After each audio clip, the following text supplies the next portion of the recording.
To start it off. So first slide here is the high yield topics on the in-training the last 8 years. This really does, I think, parallel what you see on the boards too. So ACL obviously super high up there. PCL less of a significant issue, but most of what people like to test are the ACL, and that continues to be represented in our literature and obviously for test questions. So just in terms of some basics, this is a lot of review that we cover in the lecture as well, but the main function of the ACL obviously is to prevent anterior tibial translation. It has a secondary role of preventing tibial internal rotation and has a secondary role in also preventing varus valgus, laxity of the knee.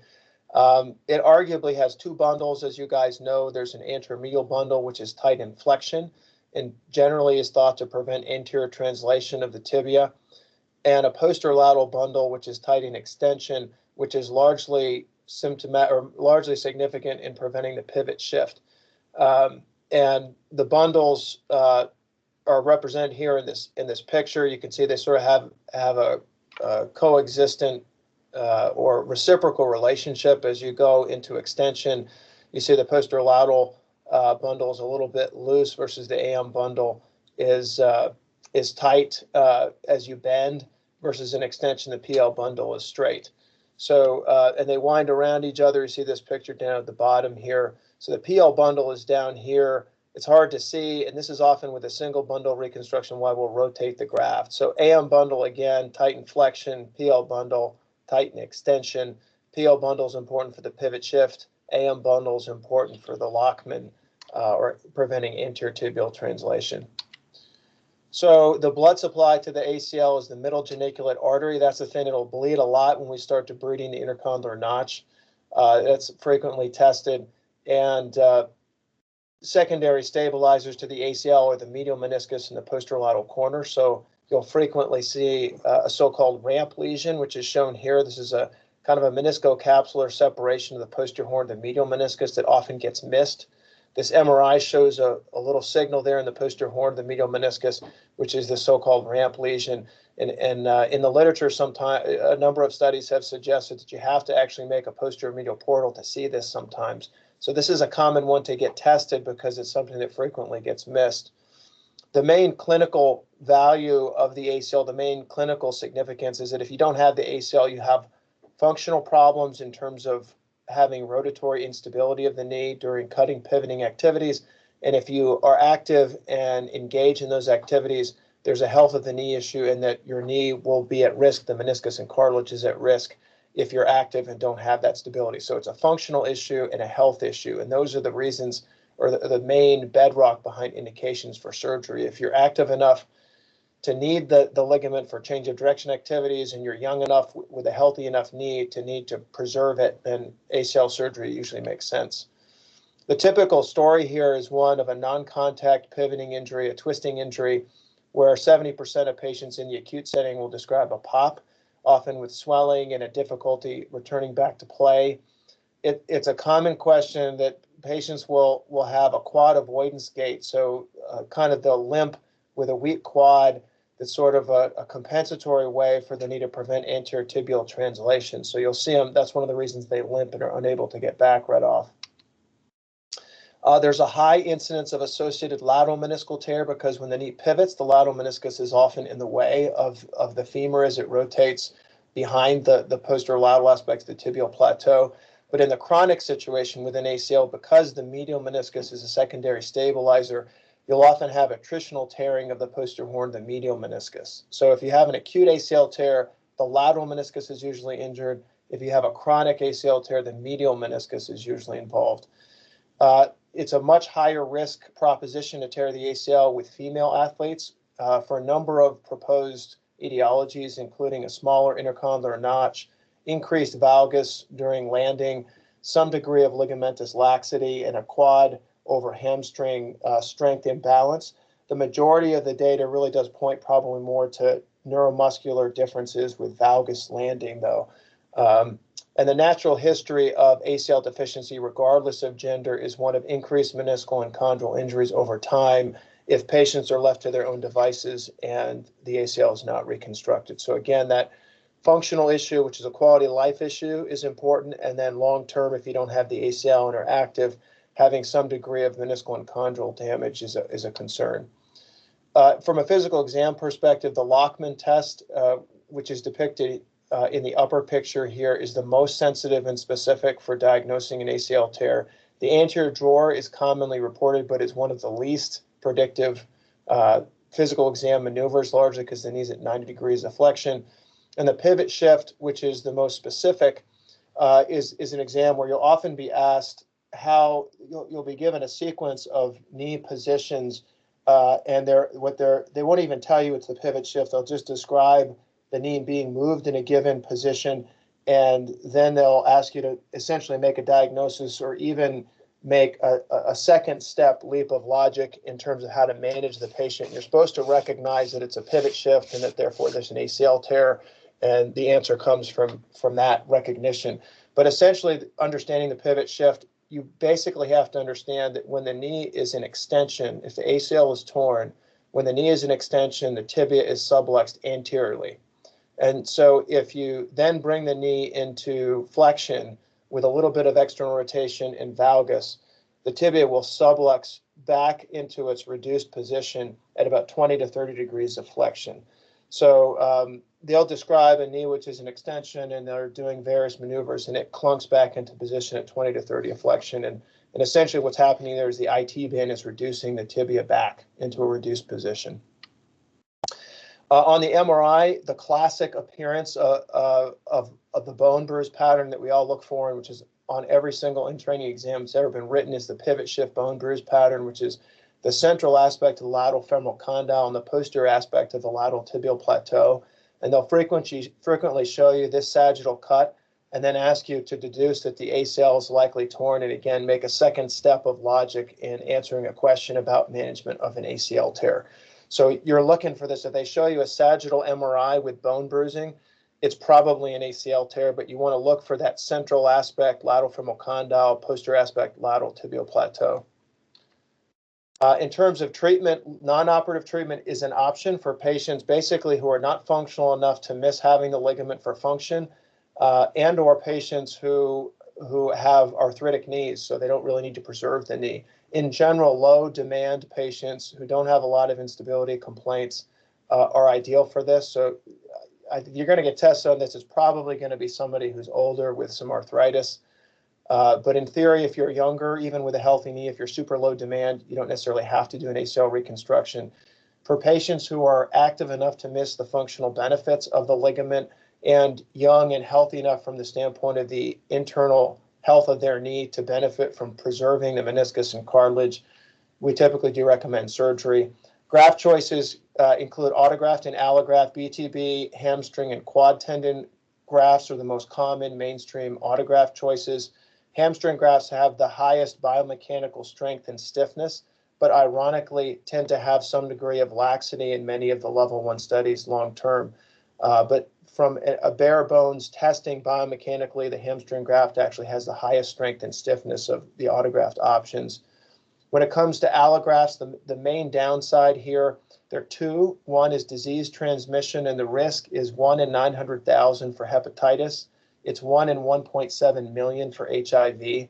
And the secondary downside to an allograft is an increased failure rate versus autograft, especially in younger patients, about a 5 times higher failure rate in a younger population.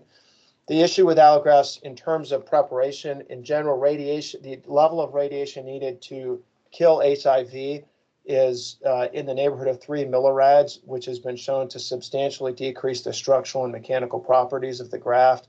And allografts in general, probably because the tissue is sterilized to some degree in that manner, has delayed incorporation.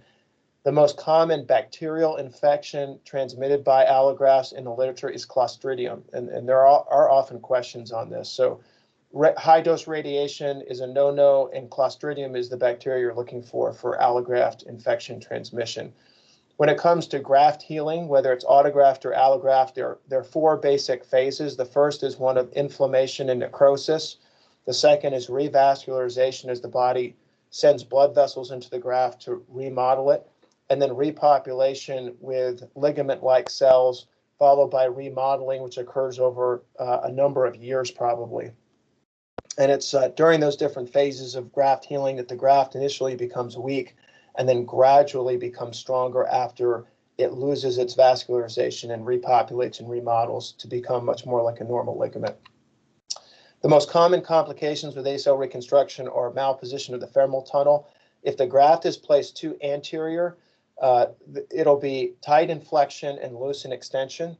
If it's too posterior, it'll be loose in flexion and tight in extension. And if it's too vertical, it'll resist anterior translation. So patients will typically have a normal Lockman, but it will not control rotation. And so they'll often have an abnormal pivot shift. And this X-ray here is a classic vertical transtibial Nooner graft, basically up at the roof of the notch. And this is, if you see this X-ray without seeing anything on the lateral view, which would make you think it's too anterior, too posterior, this is a vertical graft. And this patient probably would have, at least for test purposes, a stable Lockman, but a positive pivot shift. On the tibial side, the same issues can arise. If it's too anterior, you'll lose extension because the graft will impinge on the roof. If it's too posterior, you'll lose flexion because it'll impinge on the PCL. And if it's too vertical, you can lose flexion. I think this is the issue here is that if you have too high of a sagittal plane angulation of the graft, it can actually have a high graft bending angle and stretch out. It also a vertically oriented tibial tunnel will make it very difficult to position your femoral tunnel transtibially in an anatomic position. When it comes to double bundle reconstruction, I'm not sure if this is still being tested or not, but the ultimate answer here is that it has not shown any clinical benefit. There are some biomechanical studies suggesting improvement over non-anatomic ACL reconstructions, but level 1 studies compared to anatomic ACL reconstructions have not shown a benefit. Additional issues in terms of complications, arthrofibrosis is an issue if surgery is performed too soon after an injury. If there's acute inflammation, swelling, and warmth of the knee, operative intervention can increase the risk of stiffness. There are intraoperative risks in terms of tunnel malposition or poor tensioning. Postoperatively, poor compliance with PT can obviously produce issues. A cyclops lesion is a common thing that gets tested, and that's essentially hypertrophic scarring in the anterior interval, usually either at the inferior pole of the patella or at the base of the tibial tunnel.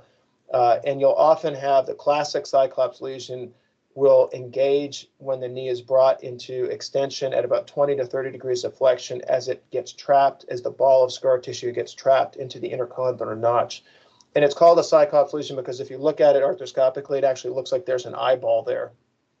But you'll often be asked about that type of consistent locking symptom in the anterior aspect of the knee after an ACL is probably a cyclops lesion for test purposes. And the treatment for significant arthrofibrosis is a lysis of adhesions. The timing of that is controversial. 6 to 8 weeks for me is actually a bit early. I personally recommend you wait a little bit longer than that. But the idea is that you do a lysis of adhesions if scarring is a significant problem. You can also have patellar fractures, often in the early postoperative phase associated with the BTB autograft. You can reduce the incidence of that by undercutting your bone plug and preventing stress risers as you harvest the graft.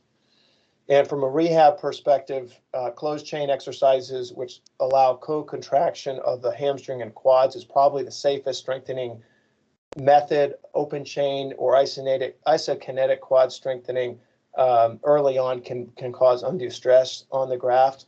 Prevention of ACL injuries is a major focus of research, particularly with respect to neuromuscular training and plyometrics and agility training in high-risk athletes, including female soccer athletes. ACL bracing has not been shown to be beneficial for prevention, with the exception of skiers, and even that is controversial. So quick review, ACL is made up of 2 bundles. It gets its blood supply from the middle geniculate artery. In an acute ACL injury, the lateral meniscus is most commonly involved. If it's chronic, the medial meniscus is the one that's typically involved. Females are at an increased risk of injury, probably because of altered neuromuscular valgus landing mechanics. In terms of strength of the graft biomechanically, hamstring is greater than BTB, which is greater than the native ACL. The most common complications are from abnormal or misplaced femoral tunnels and you want to emphasize closed chain rehab in the postoperative recovery. So that's the ACL. I can answer questions if you guys have it, or I can just motor on.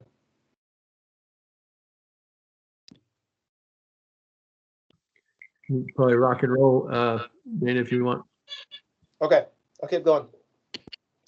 So PCL, the PCL extends from the medial condyle to the PCL tibial sulcus posteriorly. You see a sagittal MRI image here. It has two bundles, which are a little bit confusing with respect to the ACL. It's just the reverse. So the anterolateral bundle is tight in flexion, and the posterior medial bundle is tight in extension, as opposed to the AM and PL bundles of the ACL. There's an anterior and a posterior, the Humphrey and Risberg meniscofemoral ligaments, which extend to the lateral meniscus from the PCL, and the middle geniculate artery gives its blood supply to the PCL just as it does to the ACL. The mechanism of injury most commonly for the PCL is an anterior blow to the tibia in a motor vehicle accident, so a dashboard injury. By the numbers, that's definitely the most common type of injury mechanism for this. But you can also have a landing on a flexed knee with a plantar flexed foot, or a hyperflexion or hyperextension injury, which is shown in this image here. In the acute setting, patients will typically give a history, usually it's a dashboard injury, some mechanism of injury which is consistent with this, and usually a sense of instability, but a lot of times it's mostly pain. And in the chronic setting, patients usually will describe pain with stairs, and we'll talk about this in a little bit, that when you lose the PCL in a chronic setting, that does appear to increase contact stresses on the patella as well as the medial compartment, so patients will often have patellofemoral-like symptoms, and in initiating a sprint, which increases the load on the patella as the quad tries to compensate for some of the increased posterior translation of the tibia. Physical exam can be performed typically with what's called a quad activation test, which is where the knee is placed at 90 and the patient fires their quad. And as the tibia will sit posteriorly with a PCL tear, you'll get a quad activated anterior subluxation of the tibia, which is asymmetric from the other knee. The posterior drawer, which is shown here, where the knee's at 90 and the examiner displaces the tibia posteriorly, is the most common sensitive and specific exam maneuver. A reverse pivot shift and assessment of varus valgus can be performed, but usually is being performed to look for other ligament involvement. The posterior sag is where the knee's at 90, and you just see with the hip flex to 90 that the tibial tubercle is sitting posteriorly. But a posterior drawer is really the gold standard exam maneuver. The most important thing to recognize with PCL injuries is that they are usually, if not always, associated with some degree of additional injury, particularly with other ligamentous involvement, particularly the posterolateral corner and posterior medial corner. We know that the PCL being lax will put increased strain on the secondary restraints, and likewise an associated posterolateral corner injury will increase strain on the PCL. So it's important that you recognize that other ligament injuries are often, if not usually, present, and that you can't treat the PCL in isolation if other ligaments are involved. It's less common to have meniscal tears or bone bruises with a PCL tear, and the presence of a PCL deficiency increases the load on the posterior horns of the menisci because the tibia is less stable and will sublux to a greater degree. In terms of treatment, if there's a bony avulsion, the most common treatment recommendation for the majority of active patients is open reduction or arthroscopic reduction and internal fixation. If you have an isolated PCL tear, the standard of care is non-surgical treatment. And the treatment there, it typically involves quad-focused rehab to get the quad so it can compensate better and lever through the patella to keep the tibia in a reduced position. There are a number of ways to do this. You can place them in an extension brace for 2 to 4 weeks and then allow them to walk. It's a little bit more controversial, but the concept is non-surgical treatment is the mainstay of treatment here. In the chronic setting, the most frequently tested downside is because of the increased contact pressures on the patellofemoral and medial compartment, some late chondrosis that can be seen with chronic PCL tears that are treated non-surgically. There's no evidence, incidentally, that PCL reconstruction prevents those issues. So again, isolated PCL tears usually treated without surgery because the majority of patients will get back to their previous level of play, despite some of that laxity. If there's a combined injury, the majority of active patients do better with surgery. And if you do a PCL reconstruction, the main dilemma is whether you do a transtibial approach for the tibial side versus a tibial inlay. There's no clinically superior version of this. Either one is a reasonable option. The outcome between single and double bundle reconstructions with respect to the femur, also no difference. And if you do a single bundle reconstruction, the majority of biomechanical studies suggest that you should tension that at 90 degrees of flexion versus with a double bundle reconstruction, you tension the anterolateral bundle at 90 and the posterior medial bundle in a greater degree of extension. Double bundle reconstructions have been shown in biomechanical studies to have improved performance, but just like with the double bundle debate in ACLs, it's not been shown to improve clinical outcomes.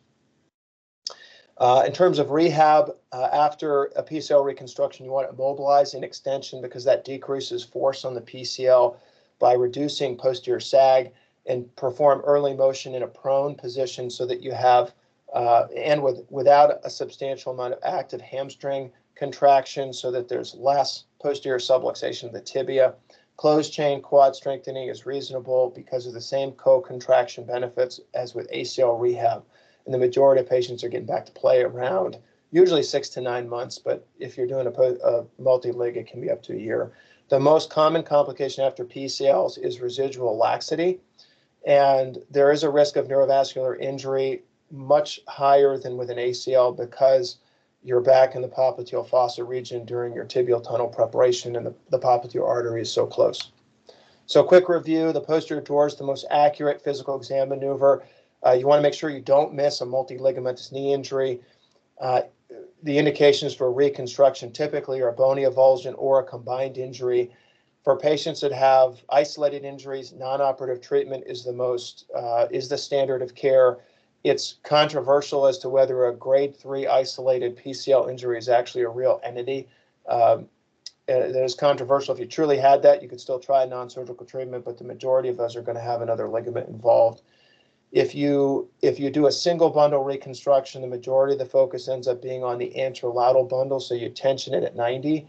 And transtibial versus inlay debate, the inlay approach eliminates the killer turn at the tibial aperture, but there's no clinical benefit to one versus the other.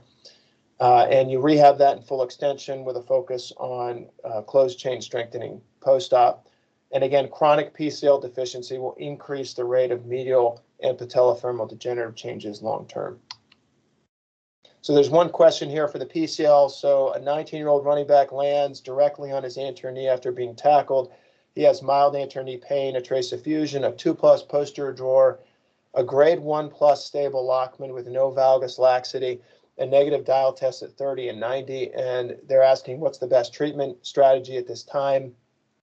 What they're essentially describing is an anterior blow to the tibia dashboard equivalent injury with a positive posterior drawer and no other substantial ligamentous injuries, with the exception of a grade 1+ stable Lockman, which is really a pseudo Lockman because of posterior subluxation. The dial test is normal at 30 and 90, so you know the posterior lateral corner is okay. So this is an isolated PCL injury, and the treatment of choice here is non-operative treatment, physical therapy with a focus on quad strengthening. All right, Jim, you're up. Any questions? I'm happy to answer any questions if you guys have them, but I know we're under a little bit of a time crunch. Hello. All right, I'm going to shift gears and talk about meniscus questions that you might be asked. Hey, is there any way to move this toolbar that's blocking the bottom of my screen? It's preventing me from seeing some of the slides. Does anyone know how to do that? I think if you click off of the toolbar onto the slide itself, it'll kind of just disappear. Man, you're smart. Okay. All right. Now, how do I get control of the slides here?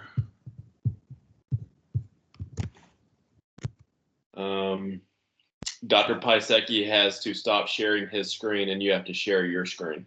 Oh, crap. Sorry. Hang on. All right. I'm requesting control. I'm allowing. Okay. All right, so meniscus.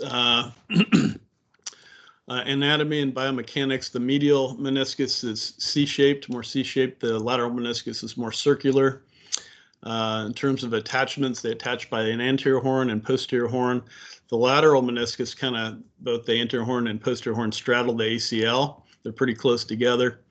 Lateral meniscus is more mobile, which we'll talk about. The medial meniscus, the anterior and posterior horns are more separated. The posterior horn is adjacent to the PCL. The anterior horn is anterior to the ACL, and so they're wider apart. They're connected by a intermeniscal ligament, the exact function and importance of which is unclear. We're not too sure about that. Let's see. There we go. Did I do that too much? All right. So in terms of function, they optimize force transmission through the knee joint. There's longitudinal and radial fibers. The longitudinal fibers are crucial in terms of converting axial load to hoop stresses, which are resisted by these longitudinal fibers. They both of the collagen fibers expand under compressive loads, and it's primarily type 1 collagen. 90% is type 1 collagen with regards to the meniscus. But there's commonly a question about the function of the meniscus converting axial load to these hoop stresses, which are resisted by the longitudinal fibers of the meniscus. The medial compartment, stable containment. I guess what this means is that the medial compartment, the medial meniscus, is more firmly attached to the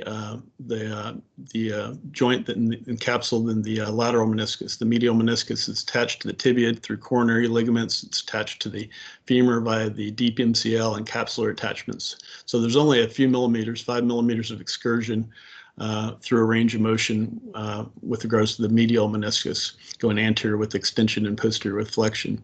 The medial tibial plateau is large and concave. The meniscus is firmly fixed by the coronary ligaments, which I mentioned. By contrast, the lateral meniscus is much looser in terms of having more excursion. There's over 1 centimeter of excursion as you extend the knee and flex the knee. And so that's because it's not firmly fixed to the tibia by the coronary ligaments and to the, it's not fixed to the collateral ligaments. It has fixation at the meniscopopliteal ligaments as their primary fixation of the posterior horn, and it attaches through Reisberg's ligament to the medial aspect of the intercondylar notch. The lateral tibial plateau is smaller and more convex, and so the lateral compartment is really more meniscus dependent than the medial compartment, because the lateral meniscus is more convex, and the lateral meniscus, the lateral tibial plateau is more convex, and lateral meniscus covers a larger percentage of the surface area of the lateral tibial plateau versus the medial meniscus covering the medial plateau. So the lateral meniscus is more mobile.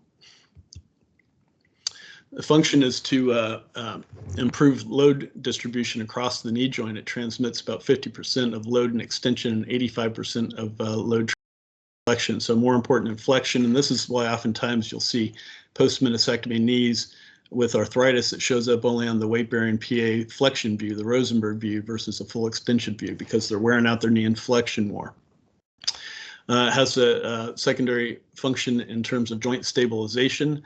So the medial meniscus is a secondary restraint to anterior tibial translation. It backs up the ACL. And so, as Dana mentioned, with chronic ACL tears, you'll get medial meniscus tears, which wear out due to the recurrent anterior instability.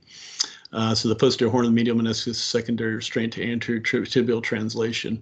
The lateral meniscus is actually felt to be more important with rotatory stability of the knee. And so with pivot shift, it can be injured in rotationally unstable knees. Effective meniscectomy, it's bad. It increases contact pressure and results in arthritis.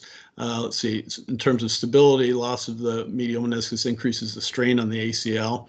So when we're doing an ACL reconstruction, if you have a medial meniscus tear, you really want to try to fix that, not just to preserve the joint surface, but also to back up your ACL. It has a lubrication function. loss of meniscus causes 20% increase in the coefficient of friction. In terms of joint congruity, total meniscectomy decreases the contact area by 50% and therefore increases the contact pressure and results in point loading and ultimately arthritis. If you do a third partial meniscectomy, it increases the contact pressure by 350%. And so loss of meniscal tissue results in increased contact pressure, point loading of the cartilage, and arthritis. In terms of vascular supply, the medial and lateral geniculate arteries, which connect to the menisci by these perimeniscal capillary plexi. The outer third are highly vascularized, so the red zone is what it's called. The middle third, or the red-white zone, has some vascularity, but less in the red zone, because the blood supply comes from the periphery and goes towards the center of the meniscus. In the inner third, the white zone, is basically avascular. Blood supply decreases with age. Maybe one of the reasons why we get more degenerative meniscus tears as we grow older. The popliteal hiatus is void of blood vessels. In terms of physical exam, the two most important findings associated with meniscus tearing is joint line tenderness, which is quite sensitive, 85%, but not very specific, and a positive McMurray's maneuver, which is very specific, but not very sensitive. So a combination of joint line tenderness and McMurray's maneuver are the best way to diagnose a meniscus tear on examination. There's also, they show the Apley compression test here, which is not commonly performed, but you put them prone and apply an axial load and rotational load to the knee.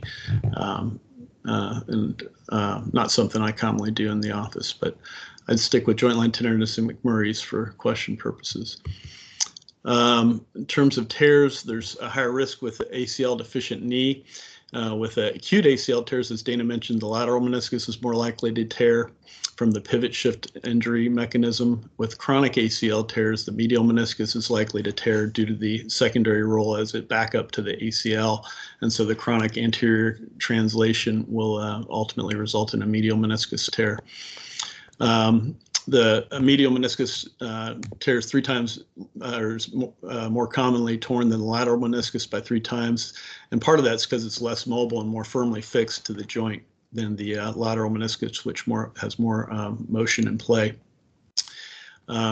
So in young patients, you'll get traumatic peripheral tears, often associated with ACL tears. In older people, you get degenerative tears, more commonly the medial meniscus. So meniscectomy versus repair. Indications for repair include a longitudinal tear, as seen here, involving the periphery of the meniscus. So this is a peripheral red zone tear with high vascularity and good potential to heal. A peripheral detachment, the Rembrandt injury, where there's basically a meniscal capsular separation back here, is one that you should fix. Tears associated with ACL reconstructions, you should really try to fix. They have a higher healing potential, and whenever possible, involving the red and red-white zone, those should be repaired. Acute tears are better to fix, have more healing potential than chronic tears, and tears in young people less than 40 years old have better healing potential than tears in older people. Contraindications, you don't have to repair small tears that don't displace when you probe them, so less than 10 millimeters partial thickness tears that don't displace, we can leave alone. Inner third tears in the white zone are contraindicated for repair because they don't have vascular supply and don't heal, so you do a partial meniscectomy for those. Tears in older people, although I would argue, you know, if it's a peripheral tear and the tissue's in good shape, I have repaired meniscus tears in older people, but in general, the older they are, the less likely you are to repair a meniscus because the tears tend to be more degenerative in the older population with less blood supply and less quality tissue. Complex degenerative tears, obviously, you're not going to repair. And irreducible tears, like a chronic bucket handle tear that's been displaced for, you know, a year, that you can't even reduce back into the normal place posteriorly, needs to be resected rather than repaired because it just won't heal. So in terms of meniscus healing, it forms a fibrin clot at the tear site. You get proliferation of the vessels from the perimeniscal capillary plexus. You also get some ingrowth of vessels from the synovium surrounding the meniscus. That results in, I lost my screen here. what is going on here? Sorry, technical issues. Are you seeing this black thing on my screen? I'm not sure. Yeah? Can you guys see that? Yes, sir. Yes, sir. How do I get rid of it? Try advanced, then go back. Or it's just following it around. Okay, let's see.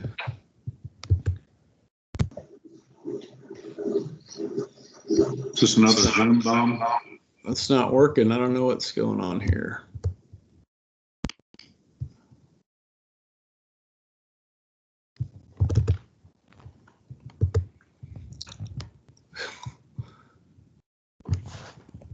I'm going to try to pull it up. Hey, I pressed escape and it went away.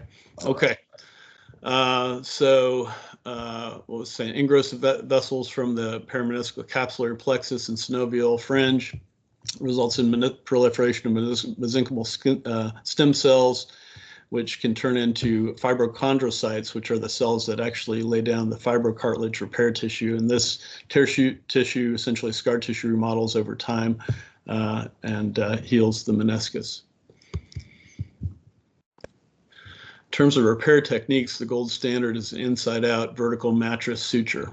And so using inside-out instrumentation through with a small accessory posterior medial or posterior lateral incision through which these long needles are delivered is the gold standard in terms of repair. There's also outside-in repairs, which are often used for middle third and anterior horn tears. Just from a technical standpoint, it's easier.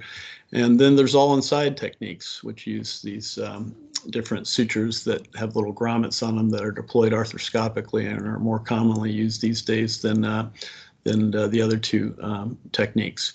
Overall, 73 to 98% success rate. It depends on the location in terms of red versus red-white, the type of the tear, with longitudinal tears being much easier to get to heal than more complex tear patterns or transverse tear patterns.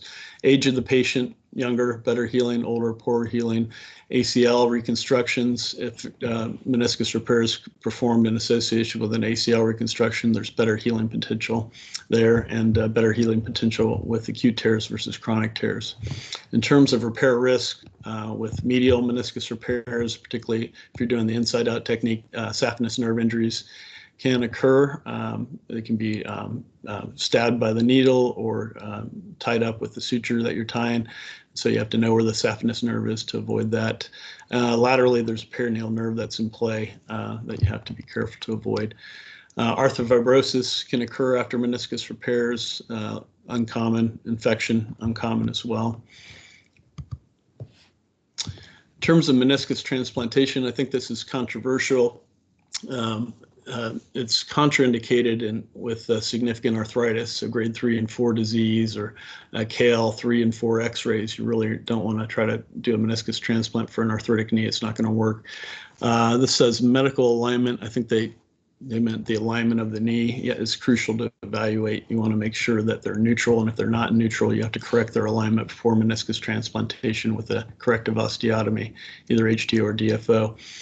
And so the ideal patient for meniscus transplantation would be a young patient with a subtotal meniscectomy who is having compartment pain with activities, but without significant chondromalacia. In terms of technique, for the medial side, we use bone plugs. And that's because the horns are farther apart. For the lateral meniscus, the two horns are so close together, it makes more sense to do a bone bridge technique. Then you put inside-out sutures alternated on the superior and inferior surface of the meniscus, like you would a meniscus repair. Correct sizing is crucial. You have to have a sized matched donor specimen, and the tissue banks do a good job of sizing these within 5% of the recipient. So you make sure they fit properly. Long-term concerns, they don't work that great long-term. They wear out, they shrink, there's degenerative changes, they end up getting extruded and tearing eventually. And so oftentimes over the years, you have to go back in and remove the meniscus you transplanted. But overall, some studies quote a high rate of success, 75 to 85% in terms of pain relief. Now, that success doesn't mean they're preventing arthritis. I don't think there's any studies that have shown that meniscus transplantation prevents arthritis, but it can help decrease pain from meniscal deficiency in young people who have lost their meniscus and don't have significant arthritis.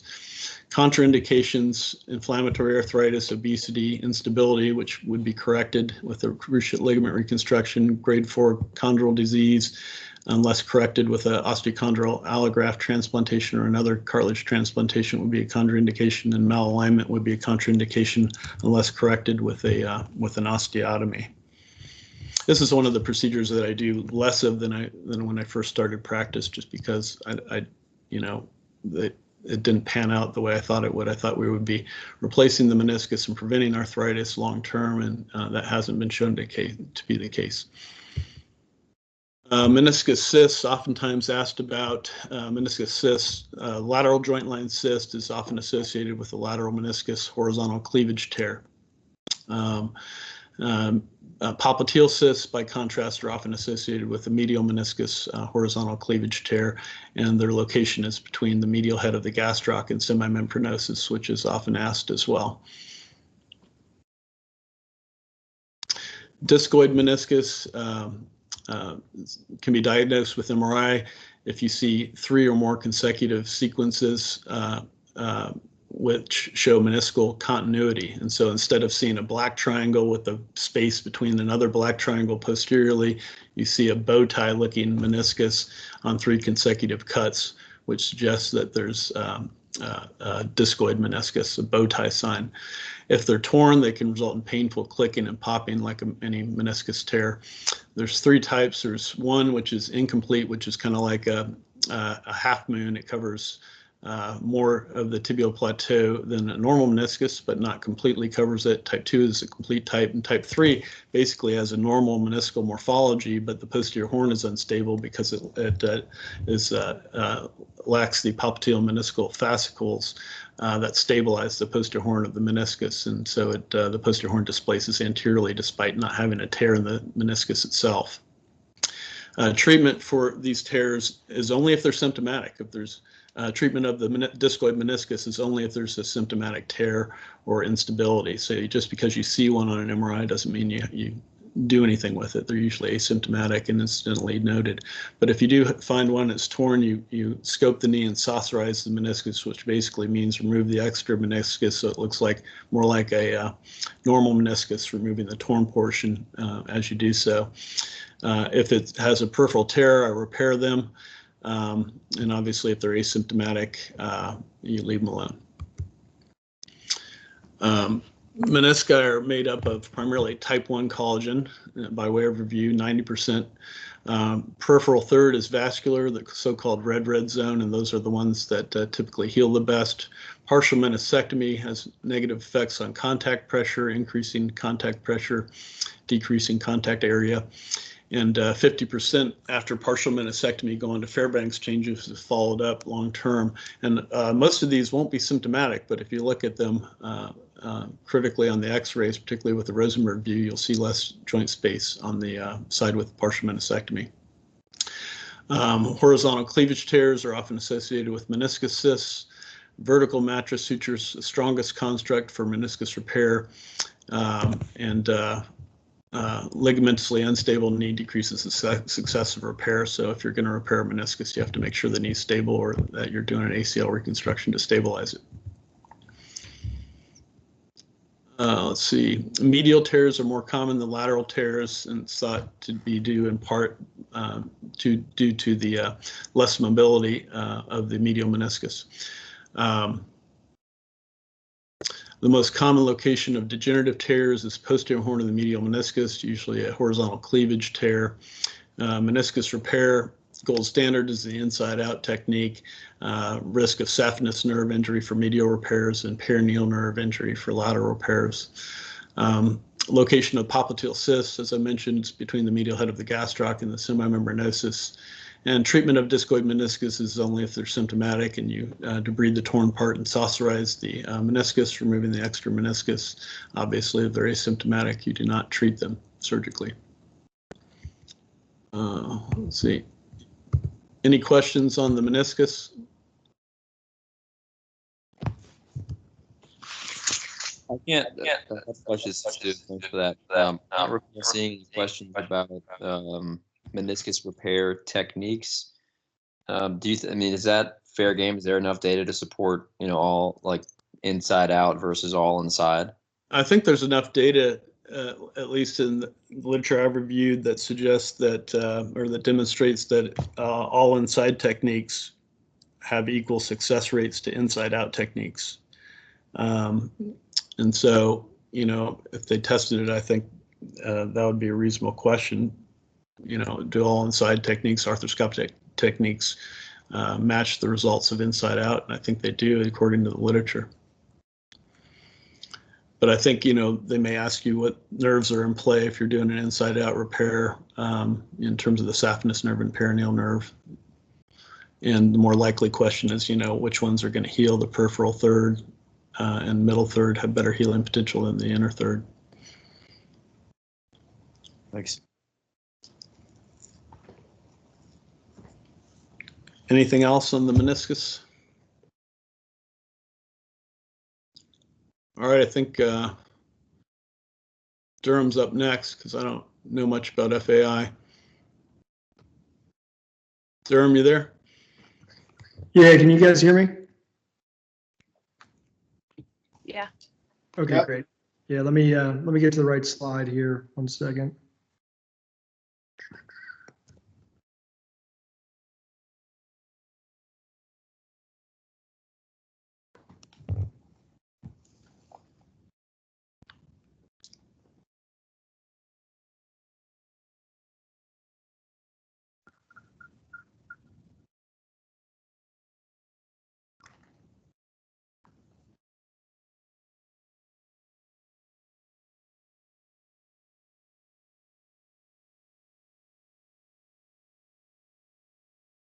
Sorry, 1 second. I'm just opening it up.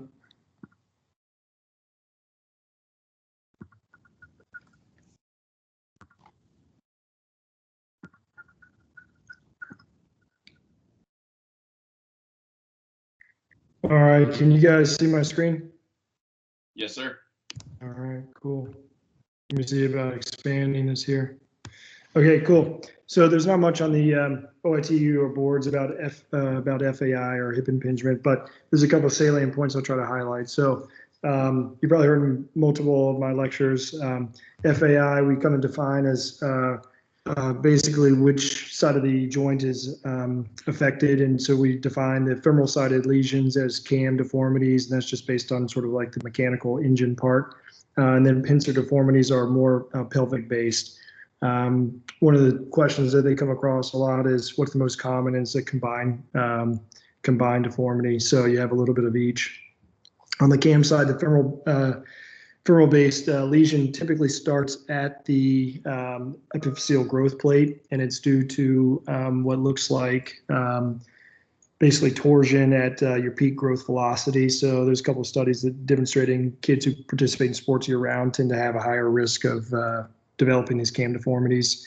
It reduces the head neck offset ratio. And so when you kind of look at your hip and knee study slides, we talk a lot about offset around the hip. And so without this offset, you get limited flexion or at least damage in the native hip with high grades of flexion with no offset. So start to get cartilage injuries and peel back the labrum. This is more common in young males, but again, it's more sport associated than it seems to be male or female specific. The pincer-based deformities are more categorized as either focal or global overcoverage. So global overcoverage would be considered sort of like an acetabular retroversion. So the entire pelvic acetabular portion is globally retroverted, as opposed to like a cranial retroversion or focal pincer deformity, which is just a small portion of the rim that extrudes anteriorly. This also limits flexion, but you get a slightly different pathology. Your labral injuries tend to be more contusion patterns with a slight rollback. And so one of the test questions they'll ask is, what are the different patterns between CAM and pincer deformity? I think it's kind of not a great question, given that the majority of these FAI patients are combos. But they tend to say that you get labral delamination and sort of injury to the cartilage in the anterior part of the hip with cam deformities. And with pincer, you tend to get this contusion type deformity or injury in the anterior portion of the hip. So you get kind of like a labral contusion, and then you always get a rollback on the posterior hip. So you almost get a posterior labral or cartilage injury. That might be something that they come across. Clinical presentation of people with FAIs tends to be this indolent onset of groin pain. Sometimes they associate it with medial groin pain, anterior groin pain, lateral groin pain. Lateral hip pain. Rarely does it refer posteriorly, but there in some segments of the population they can feel it posteriorly. Usually it's with active hip flexion. So just as you would imagine, this is less of a weight-bearing issue. That would be more dysplasia. FAI is differentiated typically with a dynamic movement, meaning like hip flexion or hip rotation. So things like squatting, walking, sitting tend to exacerbate the pain. You do get some limitation of hip motion, although that's not a definition of FAI. You don't have to have limitations in motion, but it's highly associated with it. And those who do have limitations in the overall global range of motion, I think, have worse impingement, or at least generate worse damage within the hip. So one of the ways we test this on exam is the classic impingement test, which we call the flexion, adduction, and internal rotation. So essentially, the patient's supine, you let their hip sort of calm down, and you let their leg rest in your arms. You flex them up to about, I usually stop about 90 degrees, internally rotate, and then provide an adduction moment. And if they have discomfort that reproduces their symptoms, that's a positive impingement test.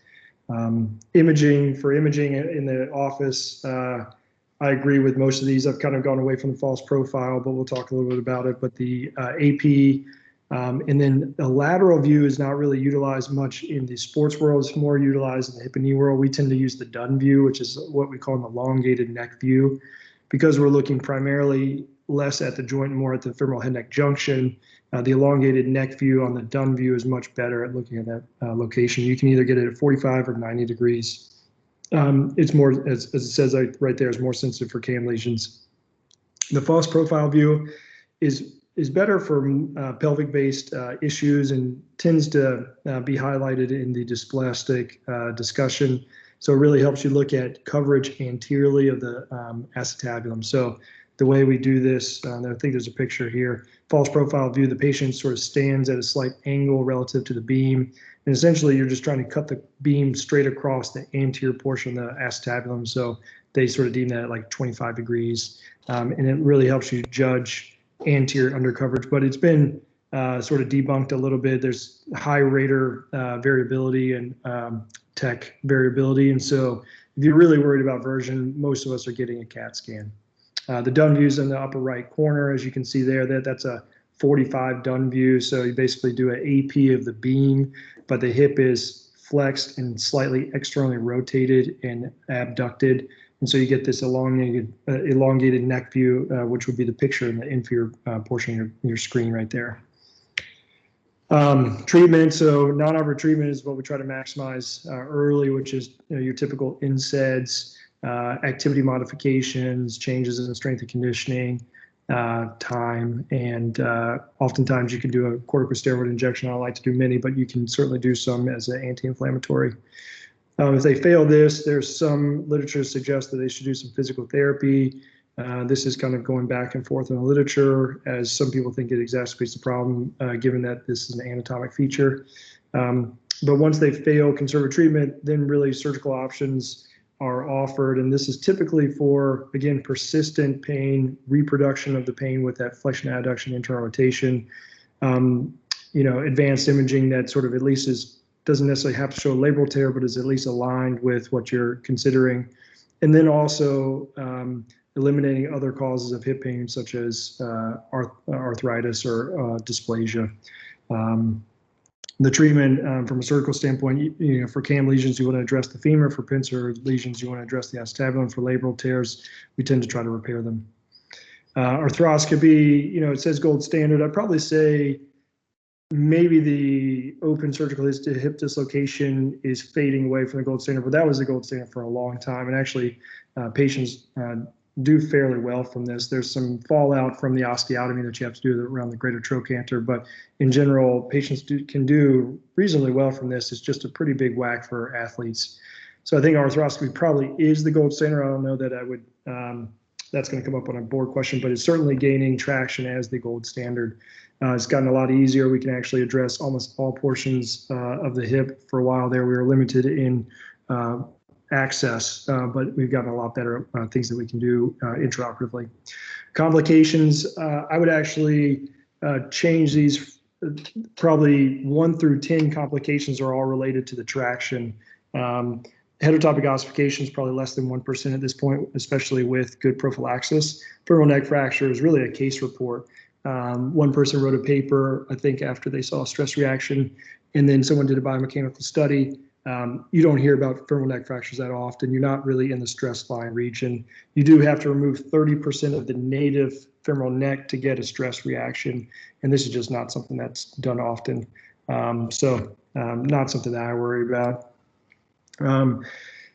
Again, labral tears, they're saying more in females than males. I would sort of say FAI in general is more common in males. Maybe labral tears more common in females. I've not seen that be something prominent in the literature. There's an increased incidence in acetabular dysplasia. That's typically, for labral tears, that's typically because it's a hypertrophic labrum and the forces are placed on that labrum because the bony pelvis is not supportive. So if someone has dysplasia and they're starting to get pain, it's almost always because the labrum's failed. Anterior superior labrum tends to be the most common area, and that's again because in the flexion zone, this is the area that gets impacted. Great news about this is a really easy area for us to access with hip arthroscopy. The arthrogram here, it says, is 92% sensitive. You certainly, without a 3 Tesla magnet, need to do an arthrogram just to increase the sensitivity because you want to see the contrast sort of extravasating between the bone and labral interface. With the 3 Tesla magnet capabilities now, we are trying to move a little bit away from the arthrogram. As I mentioned, the conservative treatment here, NSAID, PT, and rest. So the indications, again, symptomatic labral tear, you do see these odd things like loose body synovial chondromatosis. For defining high-grade CAMs or what's abnormal, we've sort of deemed an alpha angle of greater than 55 degrees. And essentially, this is an angle that is from a line going up the femoral neck to the center of the femoral head or the rotational center of the femoral head, and a line extending from the round portion to the portion that's out of round. And if that angle is greater than 55, that's abnormal. The average hip is actually lower, as much around lower is probably about 37 to 40 is the average alpha angle on a hip, but we don't think that alpha angles that are in that under 55 category actually make it all the way up to the acetabular rim. Pincer issues, a lateral center edge angle, anteriorly or laterally, anything greater than, it says 40 here, I'd probably put it up to 45 is like overcovered.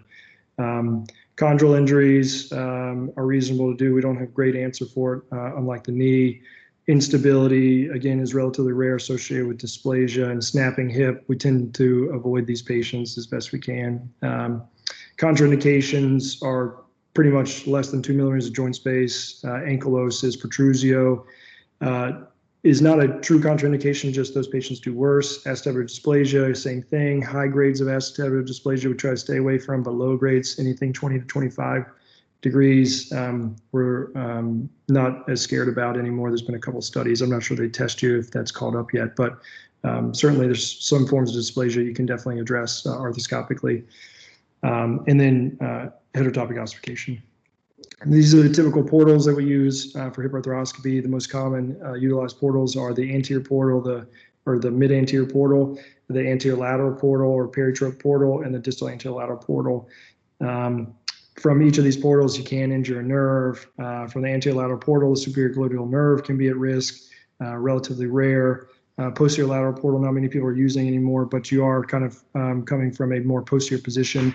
And if you deviate too posterior, the sciatic nerve can be at risk, again, rare. Most common nerve to get injured be the lateral femoral cutaneous nerve, just based on the variations that we have in the cutaneous portions of our anterior and lateral hip. And that would be from your anterior mid-anterior portal tends to get it. Arterial injury, although it says on here as a risk, is very rare. Complications, again, 1 to 3% overall complication rate. I would put almost all of those in traction-related issues, just because on occasion you get these. Almost all of them are transient. I've never heard of one that's persistent more than a year. They're typically related to the total traction time of the patients in the traction table, and we've actually gone to some postless distractor tables now to decrease this pudendal nerve issue. The LFCN is typically not a traction injury, but more of a local irritation.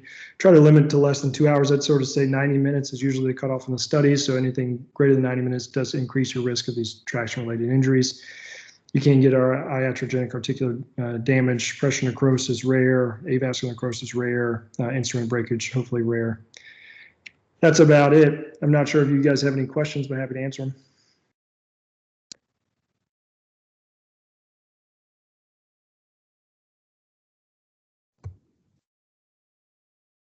That was great. Thank you. Yeah, no problem. I am requesting control. I will sign out. Hold on 1 second.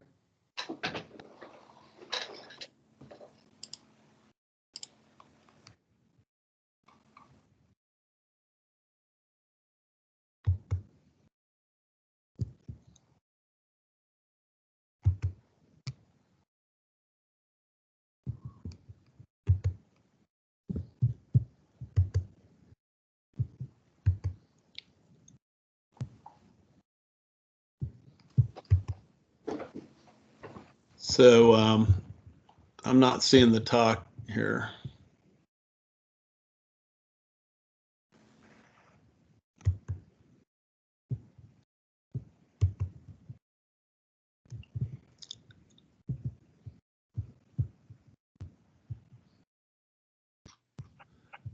All I'm seeing are the participants. Is there any way to get the talk back up? Were you sharing it from your computer, Dr. Fleischler? Yeah. Or no, I wasn't. Interesting. It must be.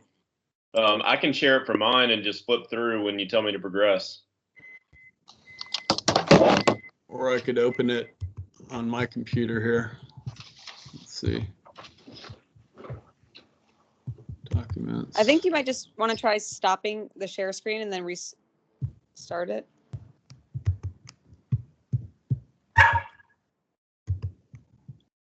All right. Stop sharing. Open share. Still don't see the talk. It just shows all the participants.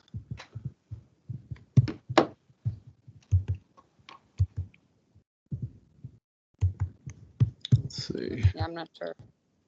All right. Let me see if I can find it here. All right. I'm going to open it up on my computer here. Do y'all see that?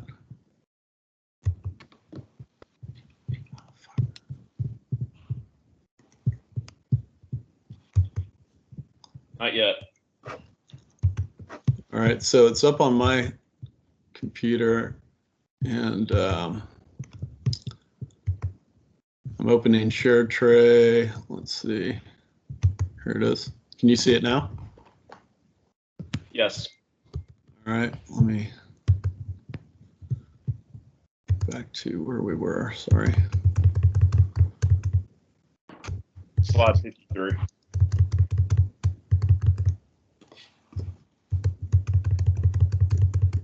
All right, here we go. All right, sorry about that. All right, so everyone's favorite topic, patellofemoral disorders. So talking about physical exam, you look at their standing alignment of the pelvis, knee, ankle, and hindfoot. Hamstring tightness can be associated with patellofemoral pain. They talk about seated knee flexed at 90 degrees. You can look for patella alta if the kneecap is still staring up at the ceiling instead of forward. anteriorly, it means they have patella alta. Tubercle sulcus angle is not something I commonly use, but it's the distance, is the angle formed between the center of the kneecap and the tibial tubercle. So it's sort of a Q angle with the knee flexed 90 degrees. J sign is something that is helpful, and it's you ask the patient to extend and bend their knee, and the kneecap escapes the groove and extension and then pops back into the groove with flexion, and that's a sign of significant malalignment and patellar instability. In the supine position, you want to look at patellar translation, how much the patella glides. So increased lateral glide of the patella is significant, especially if associated with patient apprehension. If it feels like it's going to come out and they're apprehensive when you do that, that is a significant finding. Patellar tilt, so a laterally tilted, tight lateral retinaculum is one that you can't reduce the patella up to neutral. And so that can be associated with lateral patellar compression syndrome and overload of the lateral patellar facet. Q angle is not as commonly used anymore, but it's from the ASIS, measured from the ASIS to the center of the kneecap to the tibial tubercle. Up to 10 degrees is normal in men and 15 degrees in women. Then you want to look at femoral and tibial torsion in terms of femoral aneversion and external tibial torsion. On radiographs, you look at AP lateral emergent views. On the lateral view, you can look for patella baja and patella alta. The Insall-Salvati ratio is one we used to commonly use, and upper limit of normal is 1.8. So over that is patella alta, lower than 1.8 is baja. Now, actually, the gold standard is the Caton-Deschamps CD ratio, which is basically where you measure the articular surface of the patella and from the articular surface of the patella to the tibial plateau. And so you put the patella to the tibial plateau measurement and divide it by the patellar articular cartilage length. And that's a better indicator of patella alta and baja, with 1.3 being the upper limit of normal with the CD ratio. And so Blackburn peel is something that I've never used, but is shown here, where you do a transverse line along the tibial plateau and measure from there to the patellar articular cartilage, and then the distance of the patellar articular cartilage, and divide the two. But the CD ratio is really the best one right now, and the one we're currently using. On the merchant view, you can look for trochlear dysplasia or hyperplasia of the trochlea. De Jure, another Frenchman, has classified this into A, B, C, and D with varying degrees of severity of trochlear dysplasia. If you're interested in looking at that, the most common one is type A, where there's normal morphology to the trochlea, but it's just more shallow. Type B is flat or even convex, and type C is associated with hypoplasia of the mediofemoral condyle and supratrochlear spur that actually blocks the entrance of the patella into the groove as you bend the knee. You can look for patellar tilt, which can be associated with lateral patellar compression syndrome, and of course arthritic changes at the patellofemoral joint. You can look at the TT-TG distance on CT, although most often we're using MRI these days because it gives us more information about the cartilage. And so the TT-TG distance is important, and it's often a tested question, and it's the distance between the center of the trochlear groove and the center of the tibial tubercle insertion. And so if the tibial tubercle insertion is lateralized greater than 20 millimeters, that's considered abnormal. Less than 15 is normal. 15 to 20 is high normal or kind of a gray zone. And then on MRI, of course, you can look for osteochondral injuries, bone bruise of the medial patellar facet and lateral trochlear groove. And also you can look for injuries to the MPFL on the MRI in the acute setting of a patellar dislocation. This is just showing the TT-TG distance on a CT scan. And so here's the center of the tibial tubercle, and they previously measured the center of the trochlear groove on a different cut, and they're just measuring the distance. So that for testing purposes, greater than 20 is abnormal. So in terms of symptoms with pain, with normal alignment, risk factors for patellofemoral pain, tight hamstrings, weak quads, or dysfunctional VMOs can be associated with it. Decreased explosive strength, hypermobile patella can be associated with patellar pain. Pain with abnormal alignment, you can get excessive lateral patellar tilt, which can cause lateral patellar compression syndrome, which will cause lateral patellar pain and tenderness along the lateral patellofemoral joint in the kneecap that can't be reduced to neutral in terms of the tilt manually. We want to rehab these and treat these non-operatively whenever possible by stretching the lateral retinaculum and strengthening the VMO. Surgical indications for lateral release are very narrow and should only be performed very uncommonly in your practice in association with lateral patellar tilt associated with lateral patellofemoral pain and chondrosis.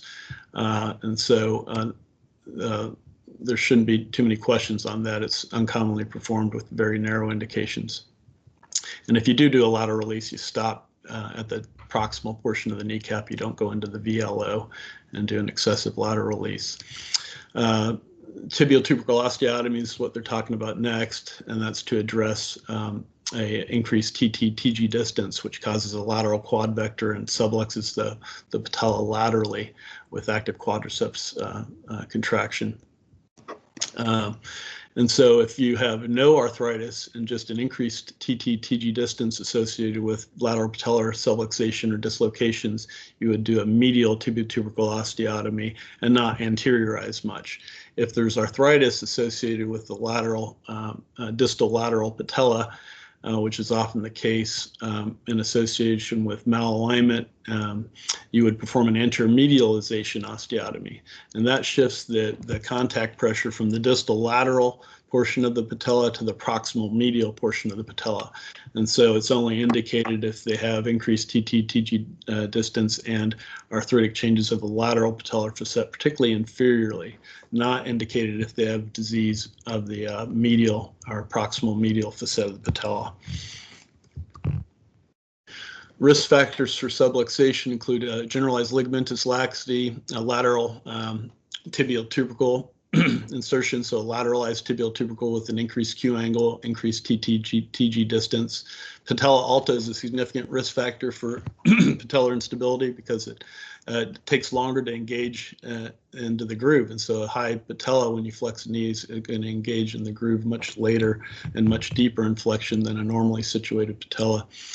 Miserable malalignment syndrome, where you get increased femoral aneversion, patella that are winking or staring at each other and rather than aligned anteriorly. External tibial torsion, hyperpronation of the feet can be associated with patellar problems. Trochlear dysplasia is the most common cause of patellar instability. So if they ask you what's the most common factor associated with patellar instability, it's trochlear dysplasia, having a flat trochlear groove. Decreased quad function, of course, can be associated with lateral patellar instability as well. Obviously start conservatively, as with all these test questions that you want to start conservatively. PT, bracing, working on VMO strengthening, stretching the hamstrings, maybe wearing a patellar femoral orthosis if they have instability. Those who fail, if they don't have malalignment but just have an incompetent MPFL with a dysplastic flat groove but a normal TT-TG distance, you can treat those with MPFL reconstruction. If they have significant chondromalacia involving the lateral patellar facet, particularly inferiorly, you can perform an anterior medialization tibial tubercle osteotomy or Fulkerson osteotomy, which will not only align the patella with the center of the trochlear groove, but transfer pressure, shift pressure from the area of arthritis involving the inferior lateral aspect of the patella to the proximal medial aspect of the patella. In terms of dislocations, acute dislocations, you can see the MPFL tear on MRI oftentimes. In adults, it's on the femoral side most commonly. In pediatric patients, it's typically on the patellar side, actually. You can see a medial retinacular tear, sometimes VMO injury. Importantly, a significant percentage of osteochondral defects won't be seen and will be missed on standard x-rays, and so MRI is better to assess those. I don't do MRIs on all of them, but I probably do them on most of them. Patellar dislocations to look for an osteochondral injury. And you can look you see those at the medial patellar facet or the lateral trochlear groove, and you can see the typical bone bruise. If they show you this picture on a test, the answer is patellar dislocation, flat trochlear groove, medial bone bruise of the patella, lateral trochlear groove, bone bruise. Classic kind of finding there. In terms of rehab, I tell people if they have pretty normal alignment, that about a third of the time they'll have a recurrence, but 2/3 of the time their kneecap won't come out again. And so I try to encourage them to start off with conservative treatment, and if they have recurrent instability, then we talk about fixing it. But of course, if you have significant, patella alta, severe trochlear dysplasia, increased TT-TG distance, those are patients I'm going to say, hey, this thing will probably come out again. We don't have to fix it now, but I suspect it'll remain unstable and we'll have to fix it at some point. And I kind of lay some crate that conservative treatment may not work. Indications for surgery for initial dislocation, the main one is an osteochondral loose body floating around in the knee joint. I do take them to surgery to remove that or to fix it if it's a repairable larger osteochondral lesion. I typically perform an MPFL reconstruction at the time of surgery just so we don't have to worry about persistent instability afterwards. Let's see here. Let's see, what are they talking about here? Recurrent dislocation, look for malalignment and apprehension with lateral glide. X-rays, look for patella alta on the Insel-Savati ratio, or better yet, the CD ratio. Greater than 1.3 of the CD ratio is patella alta. Trochlear dysplasia on the Merchant view as classified by de jour is important to look at as well. I'm looking for a flat trochlear groove or even a convex trochlear groove. Treatment is rehab initially. If they fail rehab, MPFL reconstruction, as long as they don't have severe underlying malalignment. If they do, I do MPFL reconstruction plus a tibial-tubercle osteotomy. And here is an important point that if they have superior medial arthritis under the kneecap, you don't want to do an anterior medialization Fulkerson osteotomy because that'll shift the pressure from the distal lateral patella facet to the proximal medial facet where they already have arthritis. And so that would be a contraindication to doing an anterior medialization tibial-tubercle osteotomy. In terms of MPFL reconstruction, if they're skeletally mature, like everything else, you got to avoid their physes, which is not difficult to do. You use suture anchors instead of drill tunnels on the femur, and just avoid the physes under fluoroscopy. Indications for MPFL reconstruction are instability, recurrent instability in the absence of significant underlying malalignment. And so if they have a TG distance of 10, 15, MPFL reconstruction alone, even the presence of some mild to moderate trochlear dysplasia is reasonable.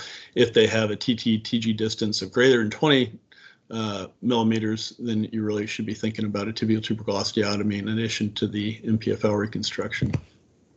The MPFL is anatomically located at the medial border of the patella. The upper half of it, the center, is located between the superior and middle third junction. And in terms of on an X-ray, the attachment point on the femur is located at Schottle's point, which is shown here. And basically, anatomically, that point is located in a little saddle or sulcus between the adductor tubercle proximally and posteriorly, and the medial epicondyle anteriorly and distally. So it's located kind of on an oblique line between the adductor tubercle and the medial epicondyle. And so radiographically, if you're doing surgery, you can get a lateral radiograph, but it has to be a perfect lateral radiograph, and you can measure Schottle's point. And it's you draw a line along the posterior cortical, posterior aspect of the femoral cortex, and then a line at the medial femoral condyle origin where it starts, and then another line at the posterior aspect of Blumenstadt's line right here. And Schottle's point will be just anterior to the posterior cortical line and in between the other two lines. So right here, from a practical standpoint in the office, we're not in the OR, we're not drawing all these lines. We just look at the back of the femur where it intersects with the Blumenstadt's line, and kind of it should be in this area right here. But that Schottle's point, that's a testable question, and you have to know that it's located in the saddle between the adductor tubercle and the medial epicondyle. So patellofemoral disorders treatment begins with non-operative management. Most common surgical indications: removal of loose bodies in the setting of acute patellar dislocation, instability with no malalignment, MPFL reconstruction, instability with more significant severe malalignment. You want to do a tibial tubercle osteotomy in addition to an MPFL reconstruction. In Europe and in other places, the surgeons are doing a trochlearoplasty for severe trochlear dysplasia. I don't think that they'll test on that because it's controversial, but they're trying to, some surgeons will try to recreate a normal trochlear morphology by doing a trochleoplasty, which is not commonly performed in the States, a little bit controversial. You probably won't be asked about that. In terms of patella baja and alta measurements, it's important to look at the patellar height with the insole-Savati ratio. I've never used this Blackburn-Peel ratio, and like I said, the CD ratio, Caton-Deschamps, is the one we use currently. It's felt to be more accurate, with 1.3 being the high normal. Let's see, superior medial patellar arthrosis is a contraindication for anterior medialization tibial tubercle osteotomy, as we talked about before, because it'll put more contact pressure on the area of arthritis. That's all I have for you for patellofemoral disorders. Any questions? All right, thanks, Jim. I will, if you give me the screen, I'll try to share my screen and Okay.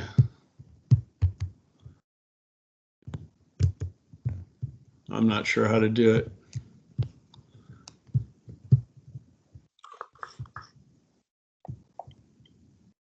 Let's see, I'm going to close it out, and then do you have it saved on your computer?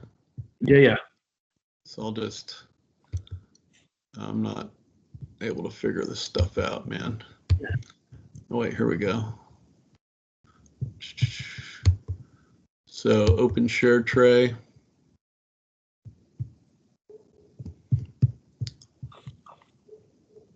All right, open it up. What I did is I opened it up on my computer, and I'll just sign off. Okay.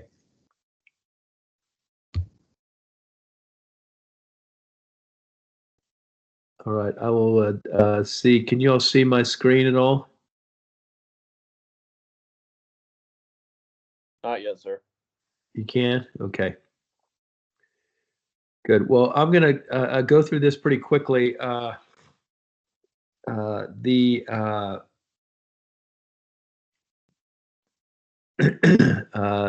the reasons that I've asked Dr. Gritter to give the medicine portion of sports medicine talk recently, which she just did, was for this very purpose, and that is to teach us a lot about the medical part of sports medicine for this. And so a lot of this is redundant. So I really think that if you would read these last 30 slides or so, and then combine that with maybe re-listening to Dr. Gritter's talk, you will be well prepared for the medical portion of the sports medicine questions. And looking at the last 8 years, there's been about 10 questions per year on it. So I think it's worthwhile doing, but I think that would cover it. So I'm not going to go in crazy detail on this, but just kind of work through some of the highlights. The pre-participation exam is something that's really important. I think most would suggest that that you should get a medical doctor or family practice doctor to work with you as an orthopedist, but beware of some of the high-risk things like Down syndrome, is atlantoaxial instability, heart murmurs. You want to make sure that there's hypertrophic cardiomyopathy. Be aware of some general health issues, but most importantly, be aware of family history. Family history of sudden death, as Nancy talked about last time. 90% of sudden death in athletes, less than 30 is cardiovascular, with a syncope or near syncope being a real alarm that there may be an issue with either dysrhythmia or hypertrophic cardiomyopathy. Again, medical history is critical. Can you all hear me? I think your screen stopped sharing, sir. We can hear Okay. you. Okay. I don't know what. My screen stopped sharing. Yeah. So I just hit open screen share.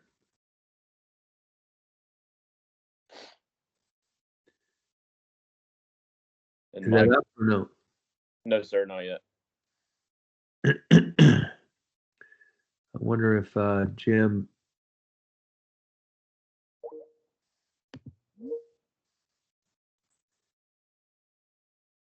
Is it up now? No, sir. And I'm trying to log on. My computer kicked me off as well. I'm on my phone. I'm trying to log in so I can pull it up for you. If anybody else can pull up the slide. Yeah. I see. Are the slides on the Dropbox? Yeah.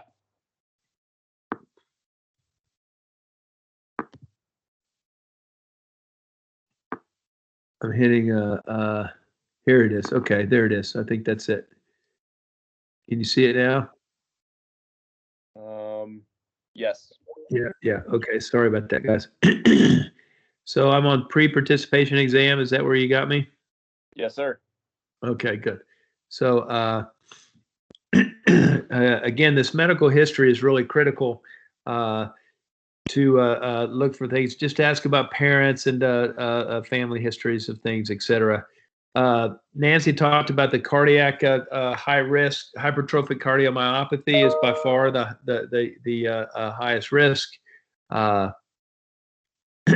The most common cause of sudden cardiac death, number 2, is abnormalities of the coronary artery takeoff.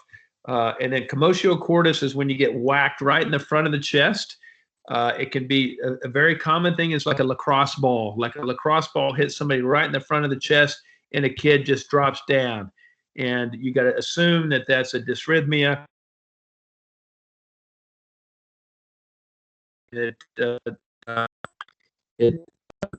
It cures the problem immediately. That sudden VFib, and if you've got a defibrillator around, you'll save a life. So these are the 4 most common causes of sudden cardiac death. We're looking at sickle cell disease. Homozygous is very obvious, but there's a lot of sickle cell trait patients that are at risk in higher altitude. This has happened in the NFL, like in games in Denver, particularly if it's really hot. You got to make sure you maintain hydration and be aware again of family history issues. Treatment is fluid, oxygenation, avoid heat illness with these patients, much like Nancy talked about last week, just to avoid embolization and complications associated with that. Dysrhythmias can happen, exertional rhabdomyolysis, and also you can infarct your spleen, which is what we've seen in the NFL. And so it's just being aware of who's got a sickle cell disease or sickle cell trait and having it high on the list of concerns. With diabetes, these are the times where you need to monitor a glucose. The ideal pre-exercise range is not 80, but it's not 200. You have to have a little bit higher than normal to start. But if it's too high, then you get in problems with some ketoacidosis issues. And so you want to have it kind of in this range. You need to have a liberal hydration, stay on top of hydration, and just beware of some of these medical complications. Late onset hypoglycemia is something that I've seen asked on the test in the past. Concussion. This is always has a few questions about it. The bottom line is be very conservative with it. It's pretty obvious the symptoms: headaches, fogginess, balance issues, photophobia is another issue. There's no real classification. Understand that loss of consciousness is not predictive of severity. And so a ding in a high school kid can be just as bad as a complete loss of consciousness. So sometimes they'll get that with you. A younger patient just gets his bell rung You have to have a high index of suspicion. It's been shown that C-spine injuries can occur concomitantly. So if you've got somebody with a stinger, always rule out a concussion, and vice versa. It's a little bit like cancer and infection. Monitor for deterioration over time. I always tell you guys that a concussion is it's a little bit like throwing up. Right after you vomit, you actually feel better, and right after a concussion, a few minutes later, that patients will feel or athletes will feel better. But then if you wait 10 or 20 minutes after you vomit, you go, "Gosh, I'm kind of sick." Well, the same thing happens with concussions, and so you can't make an assessment right away. You have to monitor over time. And so once a concussion is determined, excuse me, you got to shut them down. No sports, no school, no texting, video games, wear sunglasses, stay out of the limelight. And then it's a very gradual return to play process. Understand that young people, teenagers, it takes them longer to get over a concussion than older people. And clearly at least 2 weeks for a high school athlete at the very least. And so if they try to say somebody gets their bell rung on Friday, can they play the next Friday? The answer is no. It's this gradual a return to activity as shown here on this slide. What we want to avoid is a second concussion. You just got to let the brain heal. And this second impact syndrome, understand that if you have one concussion, you have a 6 times higher risk of having another concussion. And if you have 2 concussions, you have an 8 times higher risk, and it's an exponential increase. And so it takes longer to recover. There's more residual, et cetera. And so the key is identification, proper treatment, very conservative. If in doubt, they're out. That's the rule, and avoid a second concussion. CTE may come up from a pathology standpoint. It's a buildup of this tau protein in the brain. It's been shown that it can happen from multiple small hits. It can happen from big hits. There's a lot of questions, more questions than answers. Patients with recurrent concussions or CTE can have cognitive changes, personality, behavioral changes like depression, aggression, etc., Parkinson's, gait problems, etc. Just think of Muhammad Ali and so many others that have had it. But there probably won't ask you too many other questions about this, as it's still pretty controversial. These in heat and cold injuries, Nancy went over these really nicely. Understand the definition of these 4 terms: conduction, convection, evaporation, radiation. They come up every year. Just understand the different ways that the body transfers heat. Heat illness is a spectrum. You can get heat syncope, exhaustion, heat stroke. Essentially, it's different portions of the spectrum, but all the things we talked about prevention with fluid, identification, any dizziness.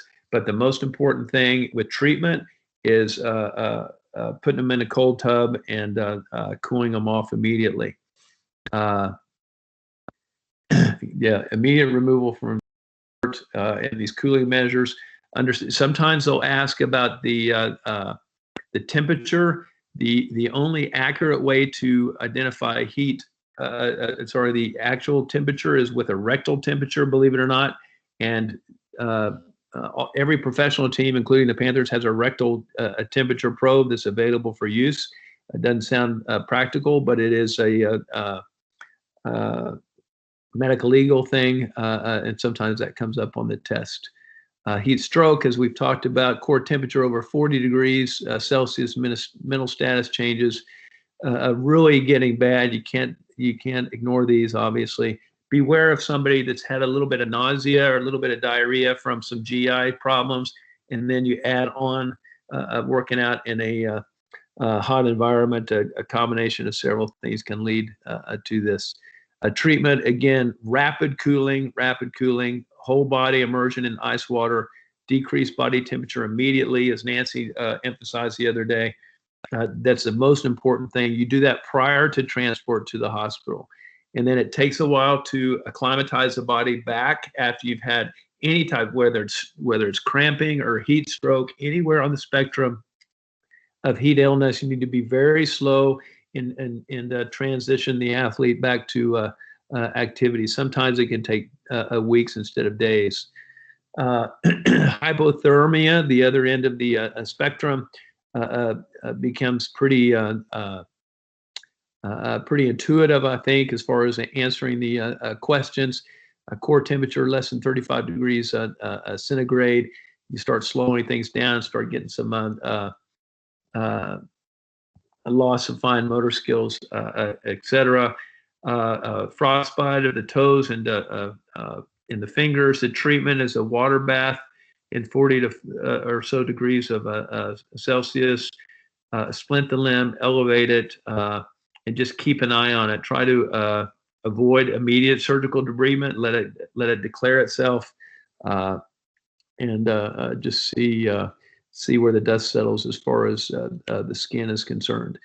Nancy went through several of the infectious disease things in dermatology. Understand that if somebody has active skin lesions, particularly if they're particularly like a wrestler, then the answer is probably going to be on the test to not allow them to play. So just be conservative whenever any of these medical sports questions come up. Just think, okay, what's the most conservative thing that I can throw out there?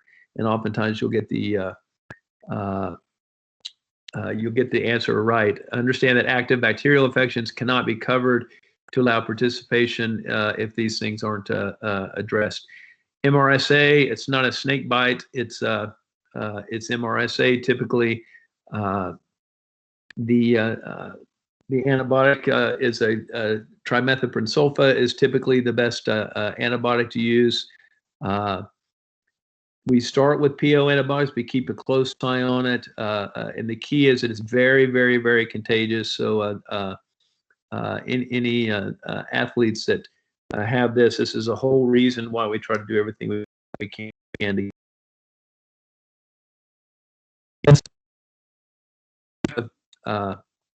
to culture it. Just treat it with trimethoprim sulfa. If they have an allergy to sulfa, what I've always done is use Clinda, and that's just from the recommendation of the ID physicians. And if that's not better, then put them in the hospital and give them some IV vancomycin. Some of the larger lesions may require IRD, but the smaller ones don't. And the soap that is the best for this is chlorhexidine. And so know that sometimes that comes up on the tests as well. Tinea infections, herpes infections.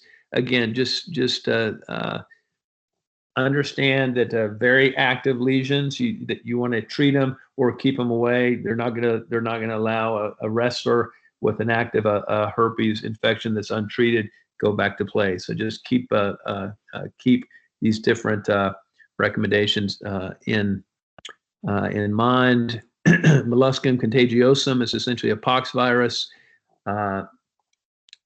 Treatment is essentially spontaneous, but these need to be covered up. Varicella lesions, again, no participation until all lesions are crusted over and there's no secondary infection with them. And so, again, just be conservative when it talks about an athlete. Oftentimes, again, a wrestler or an athlete going back to play. Understand with mono, the risk here is, as Dr. Gritter pointed out, the risk here is a splenic enlargement and the risk of splenic injury, splenomegaly, risk of splenic injury with contact. And so beware of the diagnosis, and then understand the treatment, and that you have to wait. I think she said 3 weeks. I'd have to go back to her slide here. Here it says here, most of the splenic ruptures occur in the first 3 weeks of illness.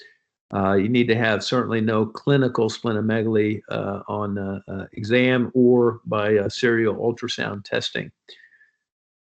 The female athlete, understand some of the risks the female athlete has for stress fractures, injuries, patellofemoral injuries.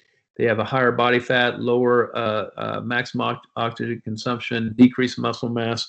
that puts them at risk. But there's a ton of female athletes on. And I suspect there'll be a couple questions on the female athlete triad, which is amenorrhea, disordered eating, and decreased bone mineral density. Also, understand that female athletes on oral contraceptives are going to have a higher risk of DVTs with an ACL reconstruction or some other surgery. So keep that in mind as well.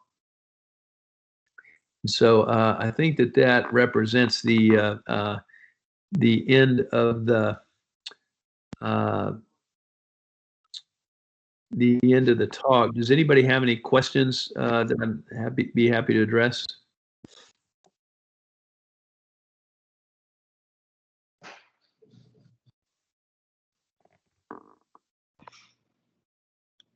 Does anybody have any questions?